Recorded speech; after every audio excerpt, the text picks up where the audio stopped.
তো এই গুই সাপ জাতীয় প্রাণী খাওয়া কিন্তু হারাম নয়। আমরা সহিহ বুখারীর বর্ণনায় জেনেছি যে আল্লাহ রাসূল সাল্লাল্লাহু আলাইহি ওয়াসাল্লামের স্ত্রী মাইমুনা রাদিয়াল্লাহু তাআলা আনহার বাসায় আল্লাহ রাসূল সাল্লাল্লাহু আলাইহি ওয়াসাল্লাম সহ অনেক সাহাবারা খেতে বসেছিলেন। সেখানে একটা প্লেটে গুই সাপকে ফ্রাই করে দেওয়া হয়েছিল। তো রাসূল সাল্লাল্লাহু আলাইহি ওয়াসাল্লাম খেয়াল না করে সাধারণ গোশত মনে করে সেখানে তিনি হাত দিচ্ছিলেন। তখন অনেক সাহাবারা, মহিলা সাহাবারা বললেন, ইয়া রাসূলুল্লাহ, এটা তো দব, এটা তো গুই সাপ। এই কথা শুনে আল্লাহ রাসূল সাল্লাল্লাহু আলাইহি ওয়াসাল্লাম সেখান থেকে হাতটা সরিয়ে নিলেন।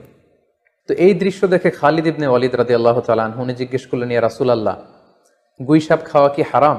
হারামুন আদ-দাব্বু ইয়া রাসূলুল্লাহ, আপনি যে হাত সরিয়ে নিলেন, গুই সাপ খাওয়া কি হারাম? আল্লাহ রাসূল সাল্লাল্লাহু আলাইহি ওয়াসাল্লাম বললেন যে না, গুই সাপ খাওয়া হারাম নয়, তবে আমি এটা খেয়ে অভ্যস্ত নই, আমাদের এলাকাতে এটা পাওয়া যায় না, এজন্য আমি এটা খাচ্ছি না। তাহলে বোঝা গেল এক্ষেত্রে এটা রুচির সাথে সম্পৃক্ত।